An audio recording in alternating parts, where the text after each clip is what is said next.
یہ پاکستان کیا دنیا کا پہلا خواجہ سرا مدرسہ ہے؟ خواجہ سراؤں میں کیونکہ دین کا ہی نہیں تھا تو میں نے کہا کیوں نہ ایک ایسا کام کیا جائے معاشرہ جسے ایکسیپٹ کرے، تو میں نے فرسٹ سٹینڈ ہی ٹرانسجنڈر مدرسے کا لیا۔ یہ مدرسہ نہیں ہے، شیلٹر ہوم بھی ہے۔ شیلٹر ہوم میں ہمارے پاس 17 اسٹوڈنٹ بھی ہے۔ میں نے اسٹرگل کی، ڈانس میں، بیگنگ میں 20 سال میں نے اماؤنٹ جوڑی۔ جو میرے پاس پیسہ تھا وہ میں نے خرچ کیا اس میں نے اپنا پلاٹ بیچا 7 لاکھ کا سب سے پہلے۔ اس کے بعد جو ہے جو پیسہ میرے پاس تھا، جو زیور تھا، وہ میں نے خرچ کیا اس میں۔ کتنا مشکل ہوتا ہے ایک عام خواجہ سرا جو کہ ڈانس پارٹی میں موجود ہے، اس کو وہاں سے کھینچ کے اس مدرسے میں لانا اور اسے دینی تعلیم دینا؟ مشکل ہے ہر کام، لیکن ناممکن نہیں ہے۔ السلام علیکم ناظرین، آپ کا میزبان زرگام حیدر آپ کی خدمت میں حاضر اور آپ دیکھ رہے ہیں پاکستان ٹوڈے۔ جس جگہ پہ میں موجود ہوں یہ پاکستان کیا دنیا کا پہلا خواجہ سرا مدرسہ ہے۔ رانی بیگم سے جانیں گے، ان سے بات چیت کریں گے کہ ان کو کیسے خیال آیا ہے کہ انہوں نے خواجہ سراؤں کے لیے پاکستان کا دنیا میں پہلا مدرسہ جو ہے اس کی بنیاد رکھی۔ السلام علیکم۔ وعلیکم السلام۔ سب سے پہلے مجھے یہ بتائیں خواجہ صاحب کے لیے مدرسہ بنانے کا خیال کب آیا اور اس کی بنیاد آپ نے کس طرح رکھی؟ 1 سال پہلے میں نے اس کی بنیاد رکھی۔ خواجہ سراؤں میں کیونکہ دین کا ہی نہیں تھا اور میں ماشاء اللہ سے دین پہ پڑھی ہوئی تھی، تو میں نے کہا کیوں نہ ایک ایسا کام کیا جائے جو معاشرہ جسے ایکسیپٹ کرے۔ خواجہ سراؤں میں دین نہیں ہے، خواجہ سراؤں کو معاشرہ ایکسیپٹ نہیں کرتا۔ خواجہ سراؤں میں تعلیم نہیں ہے، خواجہ سراؤں کو معاشرہ ایکسیپٹ نہیں کرتا، روزگار نہیں ہے، ایکسیپٹ نہیں کرتا۔ تو میں نے فرسٹ سٹینڈ ہی ٹرانسجنڈر مدرسے کا لیا۔ پھر اس کے ساتھ ہم نے جو ہے اسٹال بھی لگا کر دیے، اور اب دیکھیے کہ بڑھتی ہوئی آبادی میں خواجہ سرا بھی جو وہ ترقی کر رہے ہیں سب۔ تو ہمیں یہ بتائیں آپ کو جب یہ خیال آیا کس طرح امداد ہوئی، کس طرح آپ نے سب کچھ، کیونکہ ایک مدرسہ بنانا اس کو پیسے کی بھی ضرورت ہوتی ہے، لوگوں کی مدد کی، لوگوں کی سپورٹ کی ضرورت ہوتی ہے، تو کس کس مراحل سے گزر کے آپ نے یہ اتنا بڑا مدرسہ بنایا اور یہاں پر فری جو ہے آپ تعلیم دیتے ہیں خواجہ سراؤں کو؟ یہ مدرسہ نہیں ہے، شیلٹر ہوم بھی ہے، اور شیلٹر ہوم میں ہمارے پاس 17 اسٹوڈنٹ بھی ہے جو روزمرہ میں اپنی ایکٹیویٹی میں نکلتے ہیں۔ اس وقت 2-3 لوگ ہیں، ہم سب گئے ہوئے کاموں میں، ہمارے مرکزوں میں جو ہے وہ اسٹال لگے ہوئے ہیں۔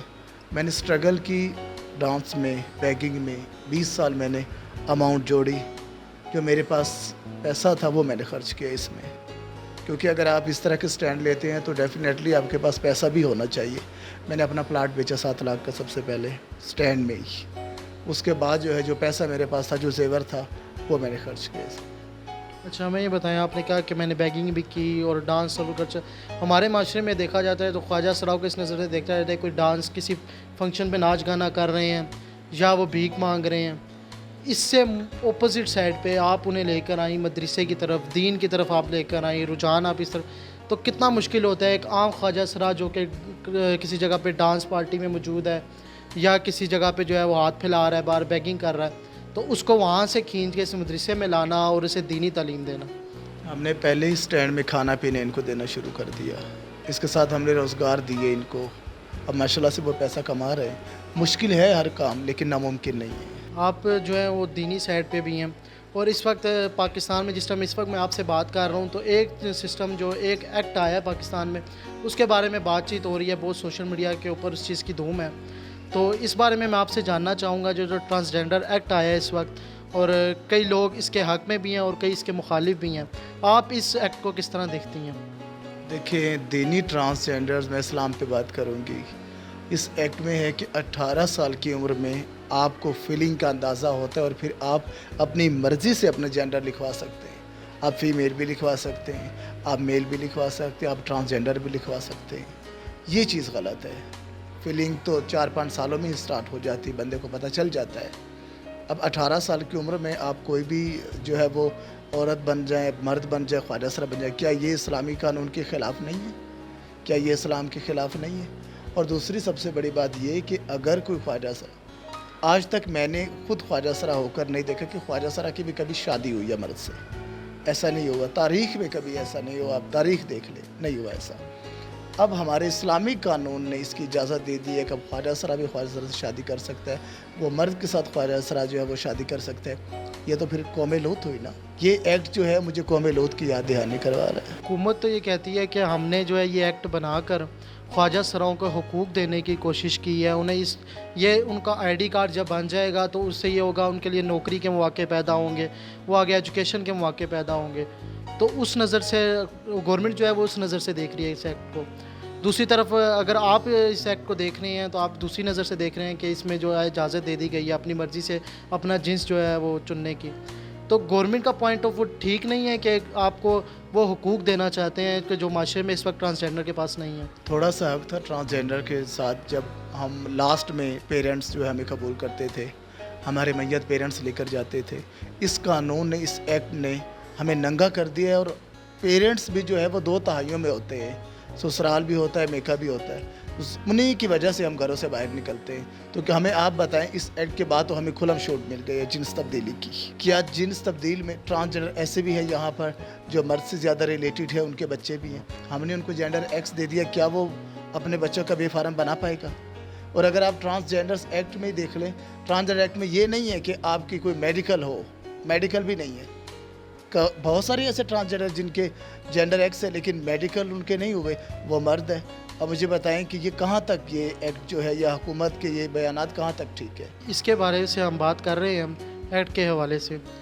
دیکھنے والے خواجہ سراؤں کا یا کمیونٹی کو, پاکستانی لوگوں کو کیا پیغام دینا چاہتی ہیں, مسلمانوں کو, پاکستانیوں کو, کہ اس ایکٹ کے حوالے سے کس طرح وہ اپنا احتجاج ریکارڈ کر سکتے ہیں, کس طرح آواز اٹھا سکتے ہیں, کس طرح اپنی آواز کو اقوام بالا تک پہنچا سکتے ہیں؟ سب سے پہلے میں خواجہ سراؤں کے لیے کہ ہماری تدفین, بہت سارے موضوع چھیڑے ہماری تدفین پہ.